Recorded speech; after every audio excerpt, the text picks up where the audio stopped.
Here we are. This is the old school, and this is Steve without Ross. Ross is somewhere. He says he's somewhere in Europe, traipsing through the Alps or something like that. I don't really believe him, but he told me so. So let's maybe take a listen and see if his story holds up. We have a series of clips of Ross Miller in Europe. He's actually traveling with his family and taking time out of that busy travel schedule, if that's exactly where he is, to tell his stories. So there are a few little clips here, and by the end, we'll make the decision ourselves. Is this actually Ross in Europe or in his bedroom office trying to pretend? Here we go.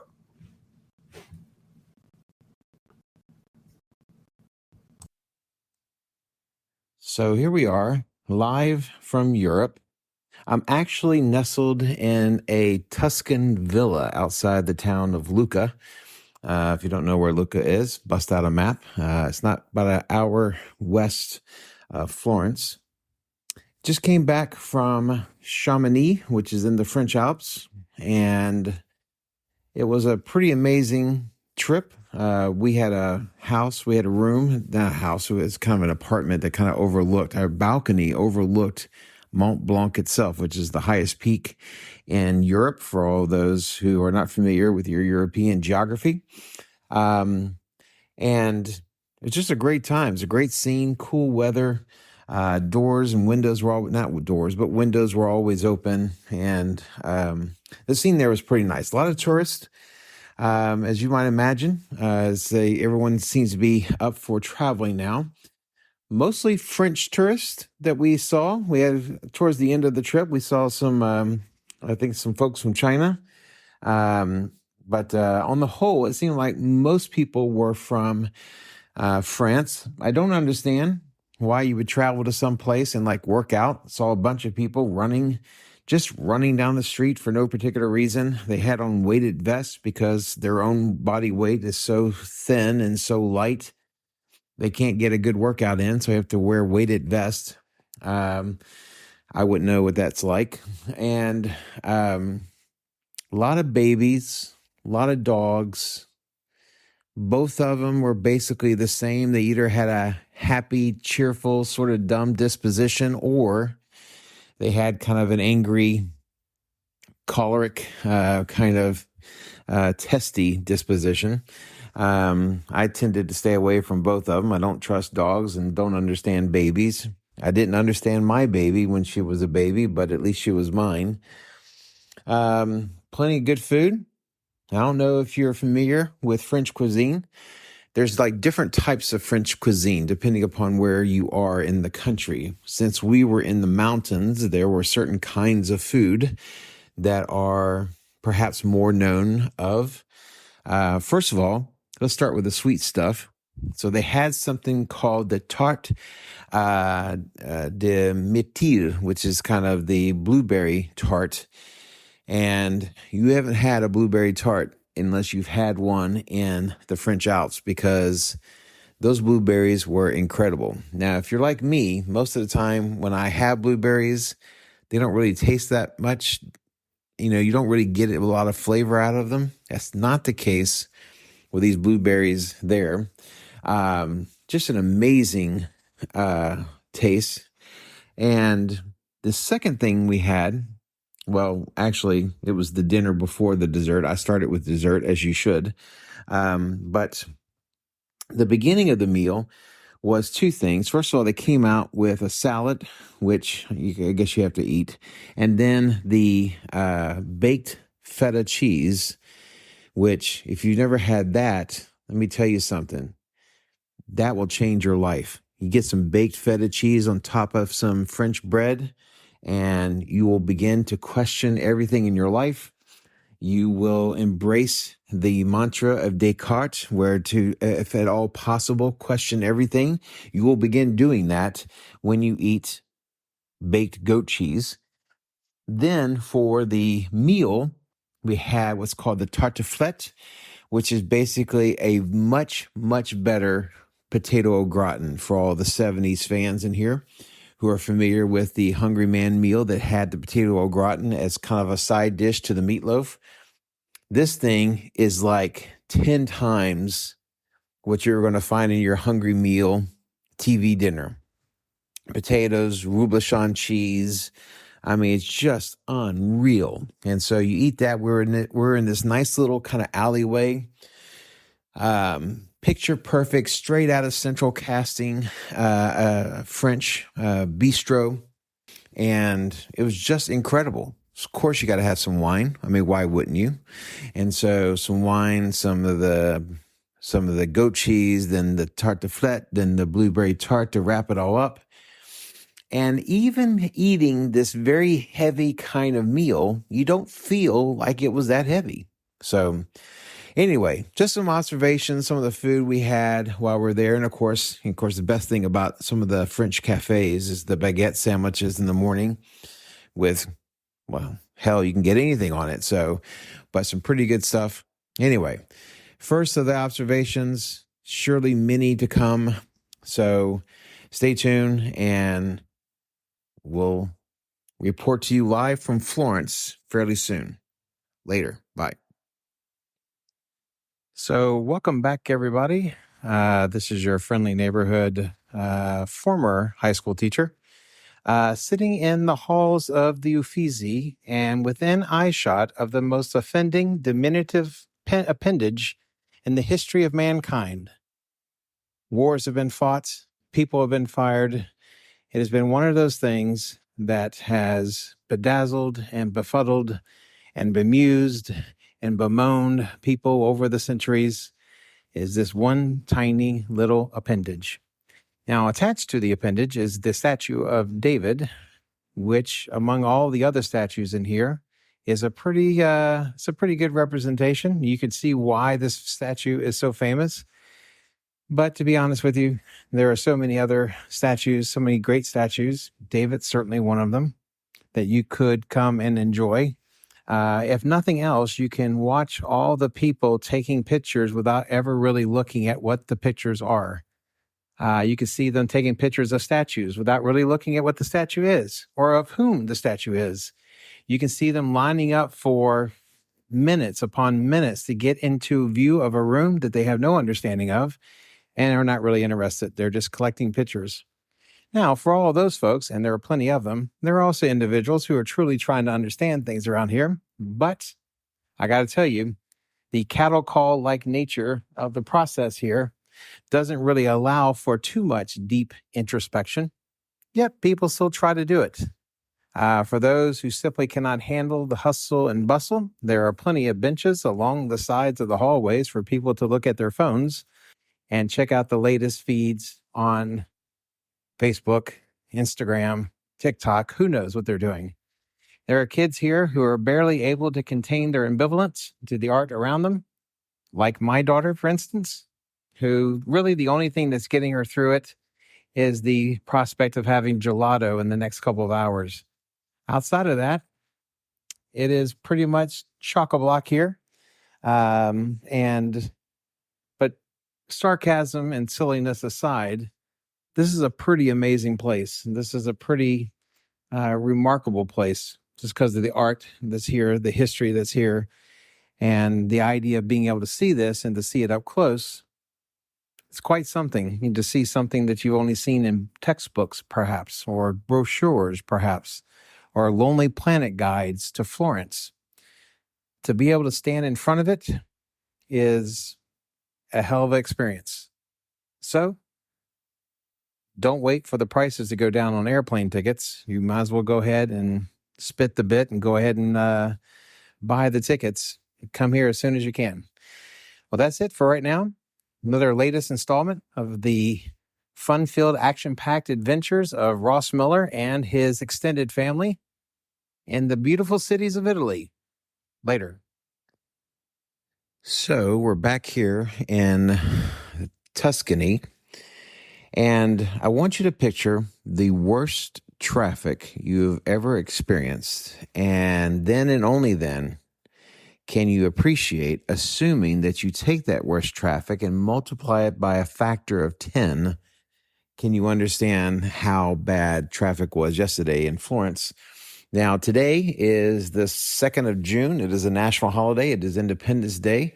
And so it could be that a lot of this had to do with that. However, so our first order of business was to get out of the city. We were parked at the main train station in Florence. For any folks in here listening to this podcast that have been to Florence, then you know what I'm talking about. But you park at the Santa Maria Novella train station. That's like the best parking spots. They got parking spots like in the inner city itself, the Centroville. But the problem is those cars seem best suited for kind of like the midget clown cars at circuses, because there's no way that my gigantic Audi A6 sedan is going to fit into any of those places. So we parked at the train station. Now, to get from the train station out of the Centroville was a task in and of itself, in which case I probably broke about 7 traffic laws, I think. And in the process of that, nearly got hit by a bus. And, well, things happen sometimes like that. I'm hoping that there's not a lot of cameras in the downtown area. Therefore, I might have escaped the worst of my problems. So, nevertheless, we have to get through the downtown area.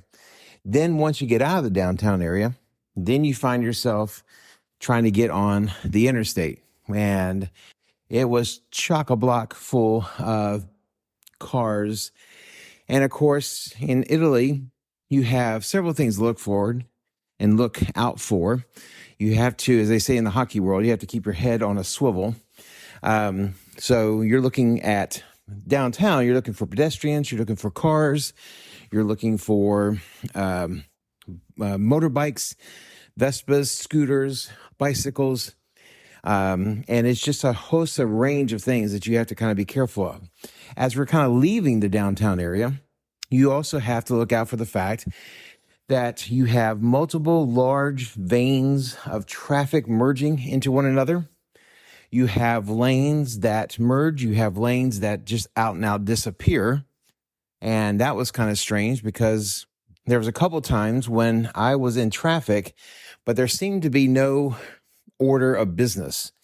And of course, you got people honking, you got people yelling, you got people throwing their hands up in the air because the Italians are known for their hand gestures. The word in Italian is gesticulare, and there's a lot of that going on in Italy. So just kind of powering through all that stuff. My wife, who is a master at navigating streets or what have you, even when Google or Apple or whoever's doing the maps are not as good, she seems to be able to find a way through it. So it's a combination of my wife's amazing navigation skills combined with my amazing driving skills, because I have amazing driving skills. And combination of those two things is what really kind of got us through it. However, if you're not used to driving through a city like Florence, a big city, if you've never been through that kind of atmosphere, I'm not sure driving would be for you in the country of Italy, certainly not in the big cities. Now, out in the country, it's fine. It's like being out in the country anywhere. But in the big cities, it's a whole different ballgame altogether. Now, I was here once before. I lived here, stationed here in 1988 in Sicily. And I was young then, and I was fairly new to driving. And one thing that I kind of noticed was that there seemed to be zero respect, regard, or otherwise appreciation for traffic laws. There's the old line from the old Batman show, public transportation safety is every good citizen's responsibility. Well, here in Italy, that is not how they roll here. The joke in Italy is that if they use their blinker, they're about to do something incredibly stupid, crazy, outlandish, what have you. And I had my version of that. I did a U-turn in the middle of an intersection with a gigantic tour bus bearing down on us. and it was the only way I could get from point A to point B. This is where 3 of the laws that I broke came into place. And I figure running a red light, doing a U-turn, there's probably a general annoyance law that I broke in doing that. But you have to do some pretty crazy stuff to be able to get around the city. And again, anybody who's been there will be able to tell you. Well, I saw this stuff as a young man in Sicily, and I'm like, there's no way in hell I'm driving in this country. People are just, I mean, it's crazy. It's like in Canada, where they have that no-fault insurance, and you can just plow into somebody and it doesn't matter. Here in Italy, it feels like they have a similar setup. And it's strange. Just one country to the north in Switzerland and 2 countries to the north, Germany. It's a very orderly, respectable, dignified experience driving on the highways and byways of these various places. But in Italy, they just roll a little differently. So anyway, amazing experience in Florence yesterday. Went to Uffizi Museum, as I mentioned earlier. Went to the Mercato Centrale, which is a pretty neat kind of experience as in itself. But the driving, that's going to be something that sticks with me for a while. I'm sure you have similar experiences. So, but anyway, so for right now, that's it. I'm out. I'm off. And I hope to be back with you soon. Later. All right. This might be on the shorter side, although none of my musings to date have been particularly long. Today is the 2nd of June, 2023, and for those who are not aware, today is the Republic of Italy Day. On this date, in 1946, the Italian population was given a choice as to what kind of government they wanted, they preferred. Now, if you are not familiar with the story, after World War II, well, during World War II, and basically going back to the 1920s, Italy was controlled by a man named Benito Mussolini, who was the head of the fascist party. And from there, he basically controls the entire country until his death at the hands of partisans in the 1944, I believe. He's killed. Hitler takes over in Italy to try to secure Italy. That ultimately fails, but the Americans have to spend an inordinate amount of time to be able to, take Italy and keep Italy. After the war, the question then began to have, the conversation starts to develop as to what kind of government they should have. Now, prior to the war, the Italians had a monarchy. If you've ever heard of King Emmanuel, he was the king of Italy at the time. He was ousted by Mussolini and others. Now they have that choice: monarchy or republic. And on this date, the Italians decide on a republic. And a couple of years later, when they make it official, they mark this day as the Republic Day.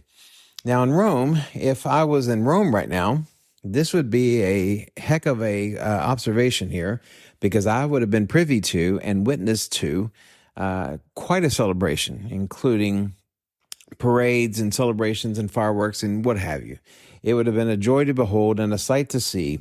However, I am in rural Tuscany, and today most of the shops and other businesses are closed, and so that creates a kind of calmness here in Tuscany, only slightly more solemn than the typical calmness that one might feel in a typical bucolic setting such as Tuscany. So it's hard to kind of get a sense of how people celebrate. We did do a message to the person that kind of hosts the place that we're staying in and ask, will we be seeing fireworks? Will there be a fireworks display? And she basically said, we don't do fireworks around here. And I said, well, so apparently Tuscany is a bit too cool for the fireworks, but fireworks are indeed what is going on in Rome at present. And who knows, perhaps a lot of drinking and a lot of eating and a lot of carrying on. All the things that would be a heck of a lot of fun to witness, maybe even to participate. But alas, here I am in the calmness, the solemnity, is that a word? The solemnity of bucolic Tuscany, enjoying the fact that on this date, the Italians chose a republic. So there you go, a little historical observation on this most special of occasions here in Italy. Of course, the United States, who cares? We have a month left to July 4th, but Italy has been, of course, a major influence on the United States, primarily through the movement of immigrants into the United States in the late 1800s, early 1900s. Much of our culture has various influential origin points from Italy, and we don't have to go through that. You already know a lot about it, but still, kind of an interesting little fun fact. Today is the Republic of Italy Day, so enjoy it. Have a toast, eat some pizza, learn an Italian word or two. Just in general, just enjoy the fact that someone else is celebrating the Republic of Italy and Republican government. Bye. So here we go. We are at the Duomo and the baptistry in Florence.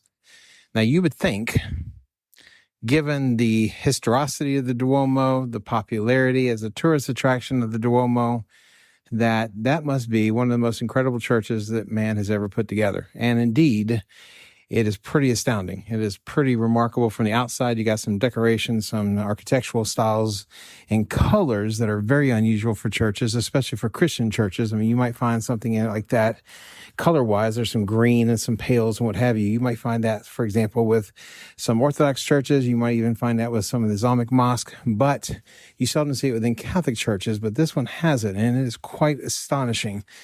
Inside the Duomo, you do have the inside of the dome itself, which is pretty remarkable. And of course, the crack that supposedly is there, and just the amount of artistry that inside of that dome was painted with. Beyond that, though, the walls are actually quite plain, quite ordinary. It kind of harkens back to a church that maybe was built in the Gothic period before the Renaissance. Some kind of the things you might see in old monasteries that have kind of these plain concrete walls or stone walls. This one has been modified because you have some stained glass windows. So that suggests that there was some sort of continuing reconstruction of the building. But beyond that, it's just this side of the place itself is just quite extraordinary.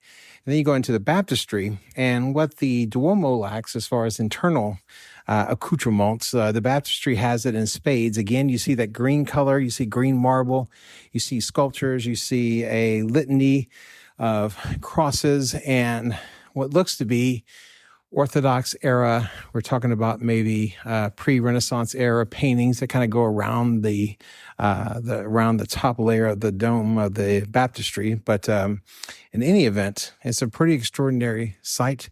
Certainly worth seeing. Nothing particularly snarky to say because it's such an incredible place, and so was the Uffizi by that matter.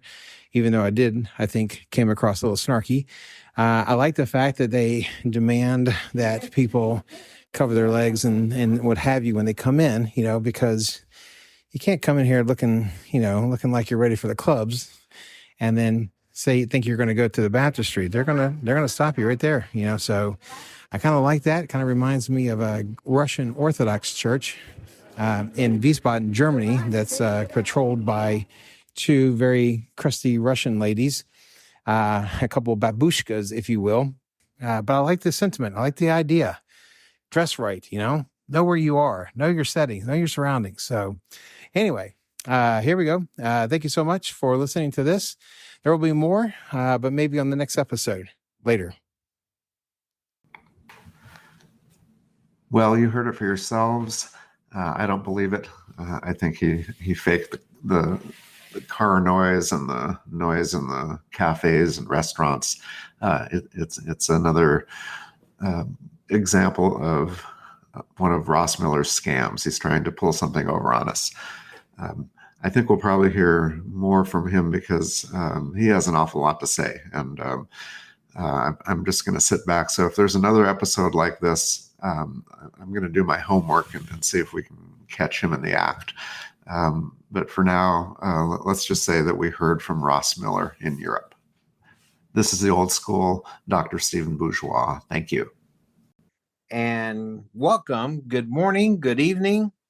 Who knows what time of day it is? Welcome to the Old School, a podcast about, well, a bunch of stuff: education, culture, travel, music, philosophy, sports. We're going to cover the gamut going forward. Hitherto. I just made that word up. I think it's an actual word, though. Hitherto. Uh, Have you heard that word before? I've heard heretofore. It means from this moment on. So hitherto is from this moment backwards. Oh, I don't know about that. I don't know about it either. Anyway, hello, Hair Doctor Bourgeois. Hello, Herr Miller. It's good to see you. I can actually see you on your Zoom, and you're someplace. I made an introduction to your remote broadcast, showing incredulity that you are even outside of the country. And right now, it looks like you're in a Holiday Inn someplace with your camera sideways. I am not in a Holiday Inn. I am in a Tuscan villa. I don't believe you.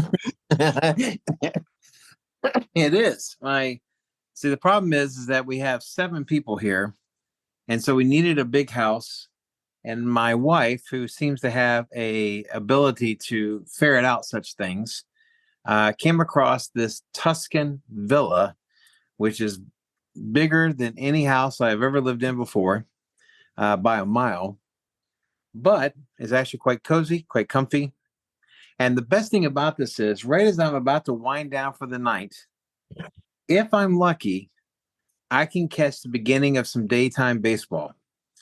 And so there's actually 2 games going on right now. And so I'm kind of quite excited about, not excited about hanging up with you, but excited about when I'm getting ready for bed. I will be getting ready to bed with some baseball. So I am in Tuscany. Okay, we'll go with that. So, so you're actually trying to listen to American baseball where you're in, what did you say, Tucson? Yes, Tucson. That's it. Isn't that what they call it? No one calls it that. Well, I need some type of proof because I mean, again, I see is it daylight or nighttime there? It's nighttime. It's 9:30. Of course it is. So you can't like show me outside or anything. No, everything's dark. So this is just my room. So, Oh, you have a room to yourself. well, no, Jen, my wife sleeps with me. Oh, okay. So she's the woman who stays in my house for free back in Texas. But yeah, we share a bedroom, and then as married couples are wont to do, and then I have my daughter in the room next to us. The in-laws are at the end of the hallway, and then my wife's sister and her husband are upstairs. Wow. And so there's too many damn people in this house. Yeah. And so, but we just came back from Florence for our second of 2 days in the city. And this was a lot easier.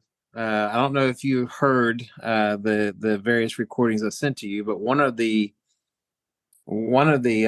episodes deals with coming back from Florence the first day we were there, and we were in our car. We rented, because it was the only car that could fit all of us, an Audi A6 hatchback. Nice. Yeah. So, but the problem was it's not very conducive to stop and go traffic in an Italian city, much less a large one. So we took the train in this time. Today, took advantage of some Italia Rail. We're going to do that a couple times during this trip. On Wednesday or Tuesday or Wednesday or what have you, we take a train down to Rome. We turn in the Audi, and then we make our way down to Rome. And then, because my daughter is excited to do so, we're going down to Pompeii on our last day, our last full day in Rome.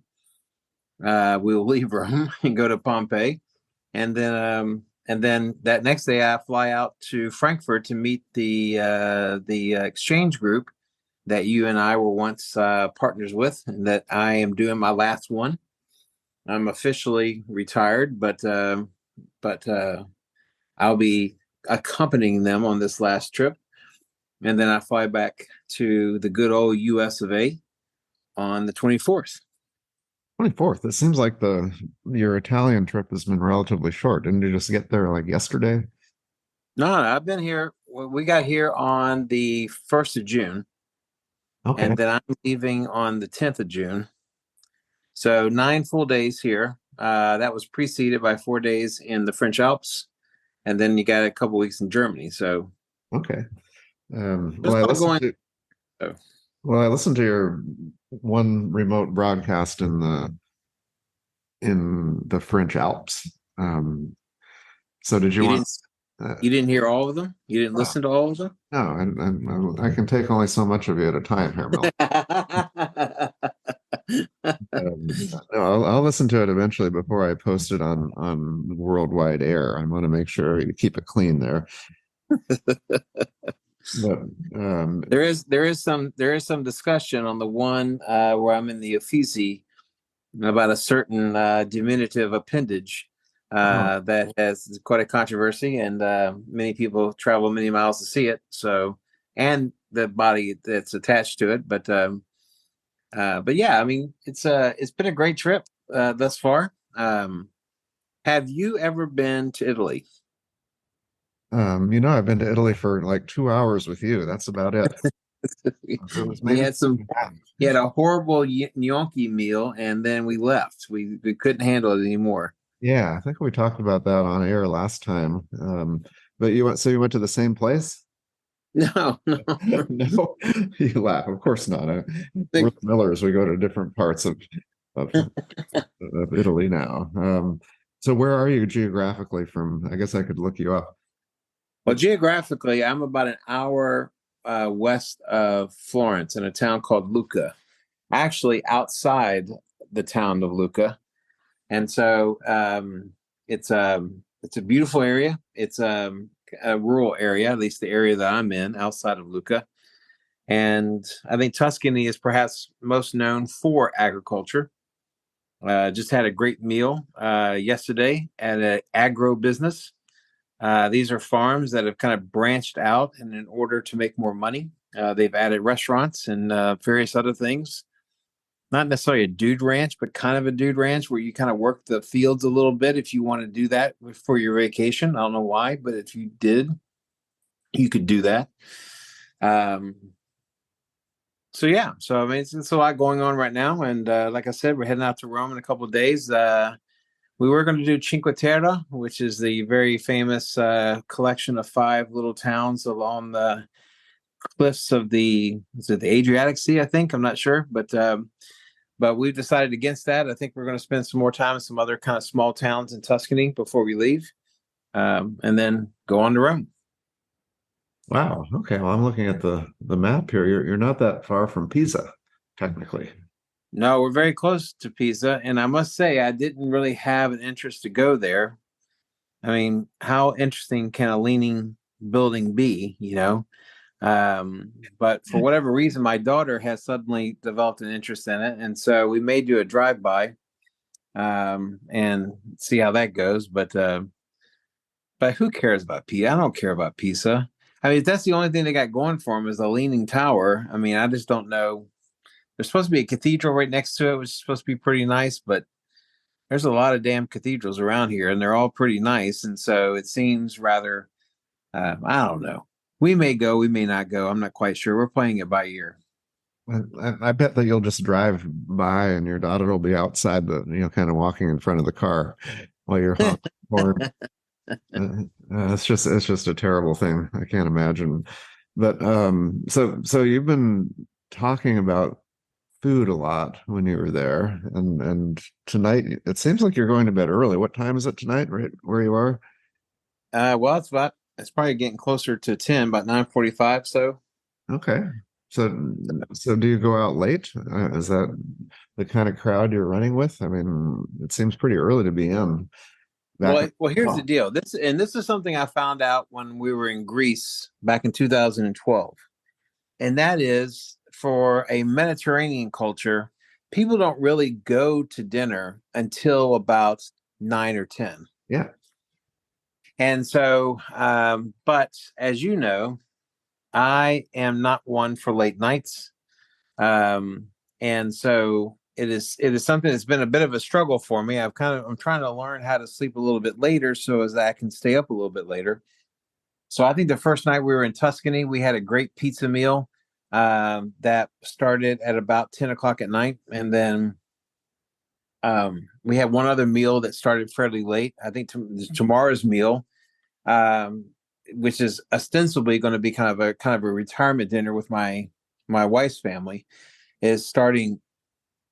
I think the reservation started at 8, and so we're actually going to be early, and so we're the early crowd.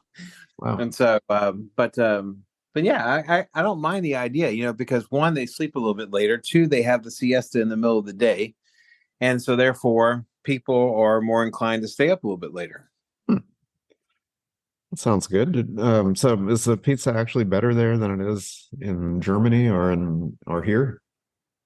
I will say, it's interesting you started with Germany because, as you know, you and I have had our fair share of pizzas at Italian joints in Germany. And I think the fact that it's ran by Italians, and it typically tends to be ran by Italians, those are not bad. There is something to, though, the idea of eating pizza in Italy. Now, I was here before. I was stationed here in 1988, but it was in Sicily, and I did spend a few days in Naples, and so I've had quote unquote authentic Italian pizza. Particularly when you talk about Naples, that's the kind of the epicenter Hmm. of pizza, and so that's why when you travel places around here, you understand what a travesty Chicago pizza is and what an abomination it is. The fact that it's even called pizza and that people are allowed to call it pizza. I was bring that up. I just want to know how your damn pizza was in Italy, and you're suddenly trying to take a cheap shot at Chicago again. That's to take a cheap shot, but no, we had a pretty good array of pizzas, and very very tasty, thin crust, nicely made, and great ingredients. So pepperoni pizza, you can't call it pepperoni pizza. It's basically like a salami pizza here. And so we had one of those. We had a sausage pizza. We had a margarita. We had like a couple others. And so yeah, that pizza is pretty good. And God willing, it's not our last pizza meal before it's all said and done, before we leave Italy. I'm curious though, do you recall the first time you traveled out of the country?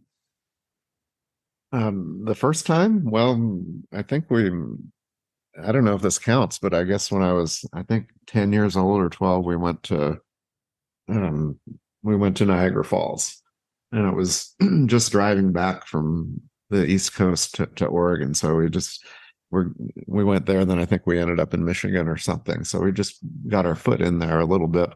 And the story I mentioned, or I kind of characterized you driving your car, um, to going past the site of the Tower of Pisa. That's how my mother got to to see the Niagara Falls. And my dad was pretty much trying to get out of there, and so she got out and scurried about in front of the car. I can't remember if I was in the car or scurrying, but um, I'm not sure she was too happy about that.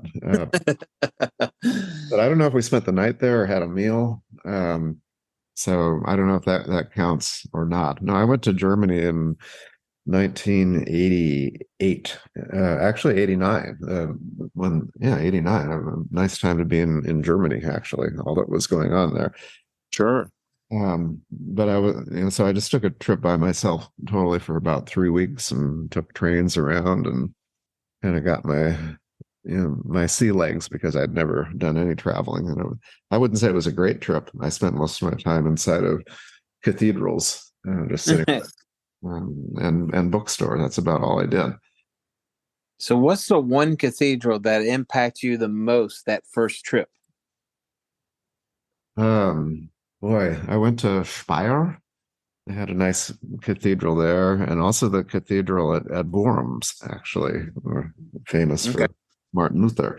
So I spent a lot of time walking in them, around them, sitting outside, sitting inside, and um, yeah, I decided that to me is the kind of travel that I like, and to this day, I tend to be a cathedral person rather than any other types of sites. And certainly you and I have had our share of time sitting in a pew for about 30, 40 minutes. Sometimes lucky enough to hear the organist practicing or playing or whatnot. I recall that time we were at the cathedral in Cologne, and for just the luckiest of lucks that we happened to sit down and the guy starts practicing. I had that happen to me in the cathedral in Reykjavik at the Havsgrimkirke. It's the same kind of thing. You see those pipes when you hear those pipes being played, it's a pretty transformative experience. You can definitely feel it in the walls. I think you and I have a similar approach to going into a cathedral. We walk around a little bit, get our bearings, and then we'll just sit there, for a bit, and then maybe walk around and then leave. So it's not a long visit, but the sitting quietly is I think usually the best moment in the cathedral. Sometimes they have tours going on, and I could never imagine a cathedral tour. I mean, we've had to sit through some of them with our Sure. group, and maybe I bore easily. I'd rather just experience it and then leave. Well, it's not so much I think about being bored easily, but I think the problem with the tours, as great as they are, can be, and as informative as the guides are, because we've had good tour guides in the past. But I think it's a little bit like having someone read a book for you and then tell you about it, and I think, as far as like being able to take stuff in yourself, to look at stained glass windows, to look at art, and yes, you could get the nuts and bolts of the particulars about it, but it doesn't really allow you to experience it yourself. You're kind of doing it through this kind of halfway house sort of approach, this kind of middleman approach. And for me, that's what's difficult about doing that. So again, there's been times when I have found tours to be quite helpful. For example, when we were in Greece, we had a tour guide, a private tour guide throughout parts of Athens, and that can be great. But other times it can be a bit intrusive to the actual reason why you would go into a cathedral. So, what did you do this morning, today? What was your day like? Well, today was mostly, like I said, in Florence. The last time we were in Florence, we had gone to the Uffizi, and we went to the Mercato Centrale, and those are great places. The Uffizi, of course, is known the world over for its artwork. Today we get there just before lunch, and we had kind of a small lunch, and then we made our way to the Duomo, which is the main cathedral in Florence, or Firenze, as is called in Italian. And then we hung out for a couple of hours, and then we checked out the academy, where the academia, where the real statue of David can be found. The Uffizi has a fake statue of David, kind of a mock-up, and then when you go to the academia, you see the actual one. And it's just one of those things, it's like the first time you see the Parthenon, or it's like the first time you see anything of that kind of reputation. It's a bit of a strange experience. So what was, without talking about genitalia or anything like that, what surprised you about it? And try to keep it clean here, Miller. Well, I mean, I think I knew it was tall. I guess I think in the beginning I must have thought it was just a statue of David in real life terms. So maybe 5'8", 6 foot, I don't know, whatever it was. But you go there and you realize that the thing is like 10 feet tall. And so I think the biggest thing was how much bigger it was compared to when I first came to know about the statue of David. Um, what my perception was that it was simply a life-size sculpture of David, but rather it is this, and it's gorgeous. I mean, you sit there, you look at that thing, you look at the artistry and the craftsmanship that it takes to kind of to sculpt that body, and you sit there and you're thinking to yourself, holy crap, this is incredible, this is amazing to see this, the artistry involved in it. And it gives you an idea about the whole idea behind the Renaissance. The idea behind the Renaissance was to try to recreate and perfect the form of the body through art, through sculpture, through whatever medium you care to discuss it in. And I think that's probably the biggest thing that I walked away from uh, after visiting that statue. Wow. Well, I've never been there or seen that type of a work with that type of a reputation. Were you able to look at it? I mean, without crowds around, did you actually have a moment where you could walk up there unimpeded? I could walk up unimpeded, but there were crowds. Yeah. And all of this is all the talk, and maybe those who listening can attest to this. But according to all the talk, this summer is likely going to be one of the biggest travel summers in recent memory. And from the experiences that we had the first day in Florence with all of the driving, which that's probably the biggest story that comes out of that first day, to everything we've seen since then. I mean, there's a crap load of people that are here, and they come from all over. So I am expecting Rome to be the same. And I think when I get to Germany, it's going to be a bit of a relaxer, because even though there's parts of the area that we go to in Germany that would be considered touristy, most of it is not. Right. And so it's going to be my chance to kind of experience, quote unquote, a real kind of lifestyle. I will say, here in Tuscany, we are out of the major kind of hotbeds of tourism. And so therefore it kind of feels a little bit more like a kind of a typical life. But outside of that. So you texted me that the driving, I think you used the word gefährlich, German word for dangerous. Did you get into that in when you made those monologues, or can you share how, with us now about, why was it dangerous driving around there? Well, yeah, I did get into it in that in that observation that's going to be attached to this, but I just will say that it's kind of a hockey term that I use and I refer to in the video, in the audio clip. But I mean, you really do have to keep your head on a swivel. I mean, you've got anything and everything around you, from cars to bicycles to scooters to pedestrians to tour buses to, I mean, you name it. And so, and it's not designed for big cars. And the fact that I have an Audi A6 hatchback basically does not jive well with everybody else. I mean, everybody else is basically driving, the old version of the Mini Cooper, that size of a car. And, Fiats have kind of a nice car that's about that size. So really, it just is not meant for, the kind of car that I'm currently driving. So the fact that I was able to kind of navigate those streets, I mean, there's times where the lanes will disappear altogether and you basically have a free for all trying to jockey for position one side to another. And so when you got like a little Fiat, well, you could do that fairly quickly and fairly easily, more or less.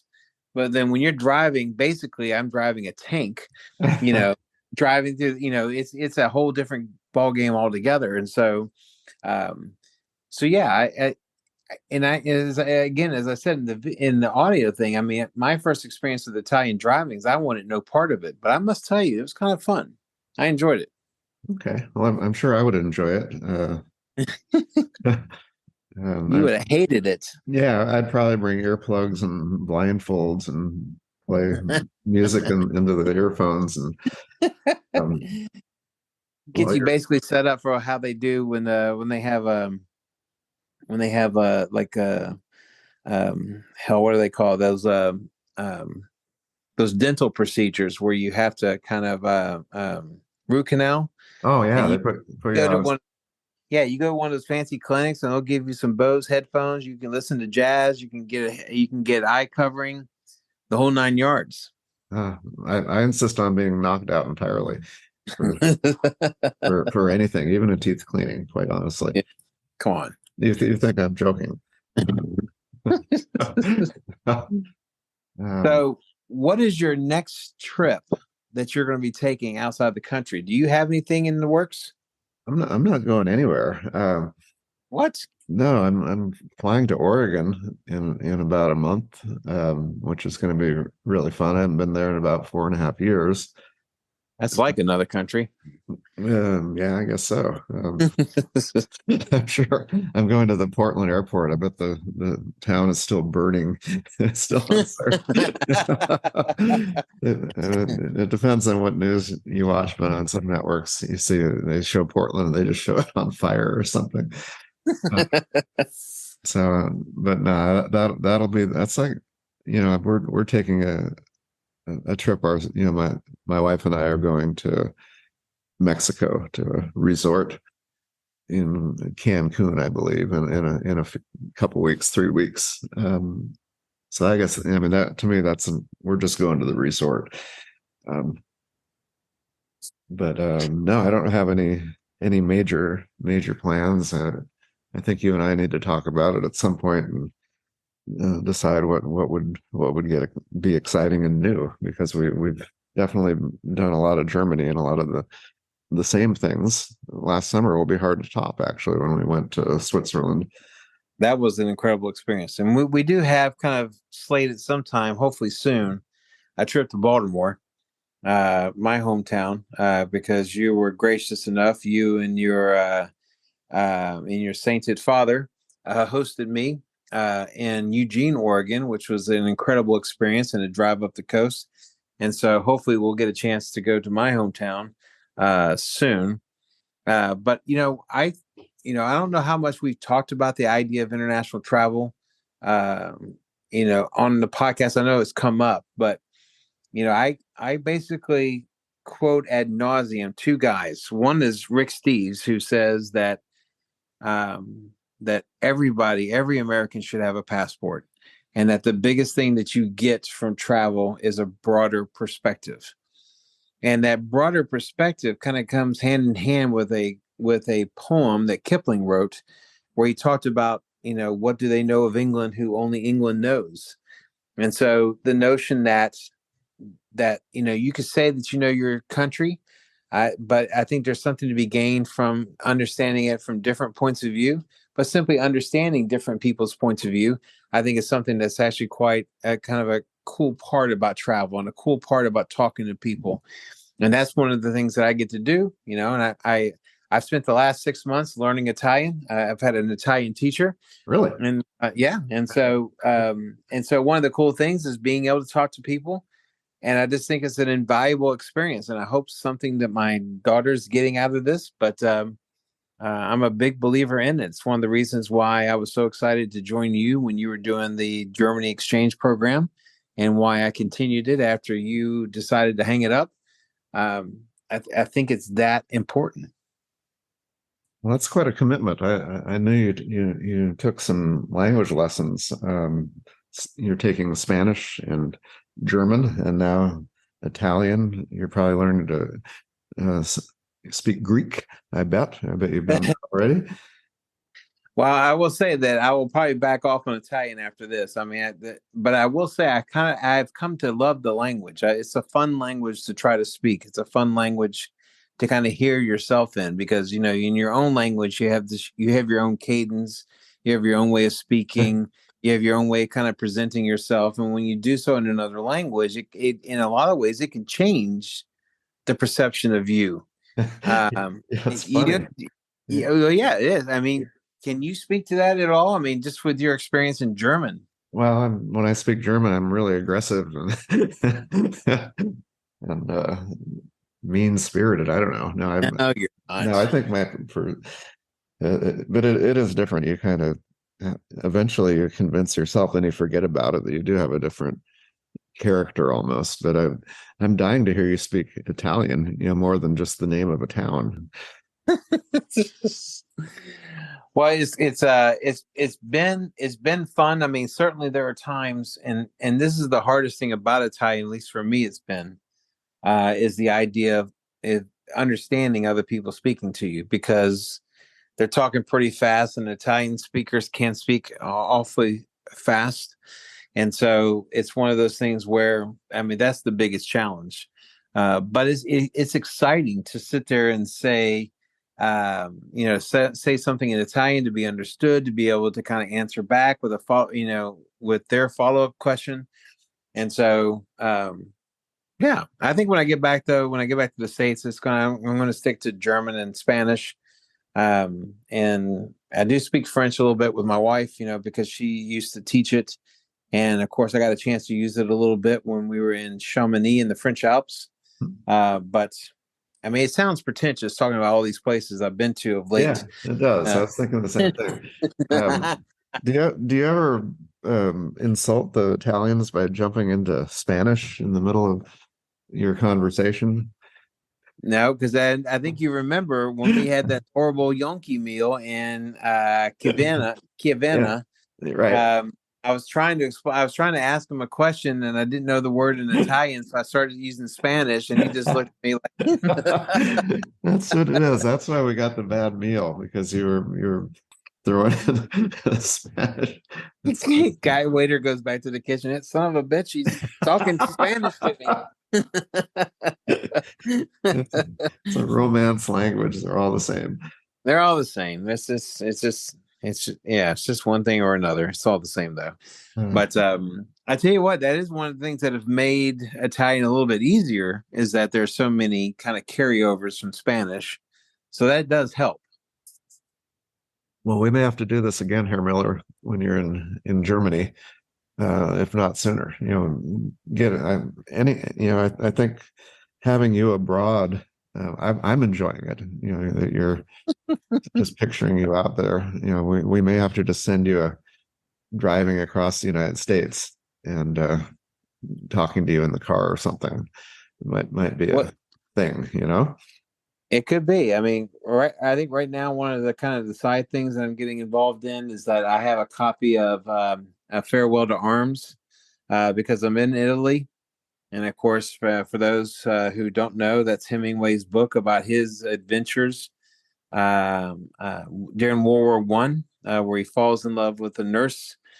He was fighting with the Italians at the time, and so that's kind of fun. Listen to him, write about it and write about the different parts of Italy, and then being near or at some of the different areas where he was is kind of a fun element to it. And it's something I always have as a kind of an accompaniment to travel. Is I usually read first before the trip. When I went to Iceland, I read the sagas, the Icelandic Nordic sagas, which is not easy reading. It's one of the oldest pieces of literature, but it gives you a pretty good understanding about how Iceland is the way it is. With Italy, I read a little bit of Giuseppe Garibaldi's biography, who is the kind of the national hero that united Italy in the 1800s. And now I'm reading Hemingway, and so it's a fun way to kind of experience a culture as you're doing it. It's to kind of see it on kind of two different levels, on a literary standpoint, but then also, you know, out and about. Well, this will all be in your autobiography here, Miller. All these places you've been, places you plan to go still. Oh, the places you'll go.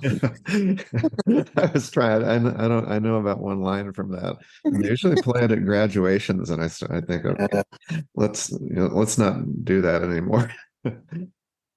Well, I mean, the problem is that you and I have such a shared history. I mean, we probably think a lot of the same things, although, so apparently outside of Lucca, there's a viaduct.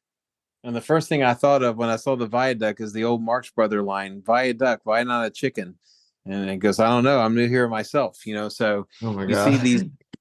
God. Well, I thought you'd take it the other way and say, "My name is Luca." She's almighty. All Uh, right. Well, we've beaten this horse to death. And so, but yeah, I think our next episode could be from Germany. And hopefully it should be a fun time had by all. all right. Well, on that happy note, I'm gonna hit stop recording, and I guess you can say, what is it called? Arrivederci, or is that hello? Arrivederci. Alla Yeah. prossimo. Until next time. So, Oh, okay. yeah. whatever he said. Danke, Herr Müller. Bitte.